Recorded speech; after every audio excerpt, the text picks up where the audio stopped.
కాబట్టి పైనాపిల్ని అధిక బరువు ఉన్నవారు, షుగర్ వ్యాధి ఉన్నవారు, కొవ్వు కరగాలనుకునేవారు, మరి అట్లాగే కొలెస్ట్రాల్, ట్రైగ్లిజరైడ్స్ లాంటివి తగ్గాలనుకునేవారు కూడా, ఊబకాయం, భారీ ఊబకాయం ఉన్నవారు కూడా అందరూ వాడుకోవచ్చు.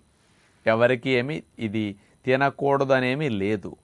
కాకపోతే ఈ పైన్ యాపిల్ని తినేటప్పుడు ముక్కలు కట్ చేసుకుని కొంతమంది చక్రాల వలె మార్కెట్లో కూడా కాస్త పంచదార చల్లి అమ్ముతూ ఉంటారు రోడ్ల మీద, తోపుడు బళ్ళ మీద.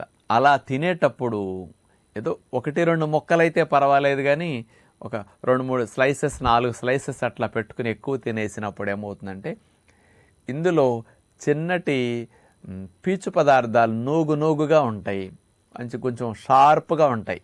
పైనాపిల్ ముక్కలకి అంచులమ్మటం అండి. అవి నాలిక పైన, అంగుటు పైన కాస్త గుచ్చి నాలిక, అంగుటు భాగం పొక్కి